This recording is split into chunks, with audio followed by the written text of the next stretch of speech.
આપણે ત્યાં કહેવત છે કે અહીંયા આગળ તો એવું કદાચ પશુનો ખરીદ વેચનો ઓછો વ્યવહાર હોય. આપણે ત્યાં બળદો છે, ભેંસ છે, ગાયો છે, એ બધા વ્યવહાર ગામડાઓમાં થતા હોય લે વેચના. એની અંદર તમે જુઓ તો આપણે ગાય કે ભેંસ ખરીદી હોય કે બળદ ખરીદ્યું હોય ત્યારે એની ઉપર એક નાની નાની એક જીવાત જેવું એને હોય છે, એને ચાંચડ કહેવામાં આવે છે. હા, બગ કહે છે. આમાં કાઠિયાવાડના કેટલા હરિભક્તો જરા હાથ ઊંચા કરો. હા, શું કહે એને? બહુ જાજુ અમારો. હા, સરસ. શું કહે એને? બગા કહે ને? બગા કહે, ચાંચડ કહે, જે કહે ને.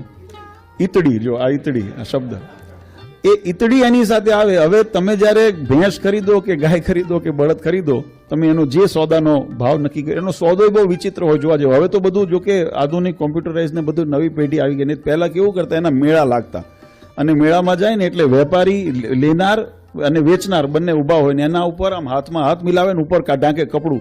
કેટલામાં સોદો થયો ને એ બે જ જાણે, બાકી કોઈને ખબર ન પડે. જોયું છે કોઈ દિવસ? હા, એવું ઘણા અજુગતું લાગતું હશે, પણ આ રીતે વ્યવહાર થતા.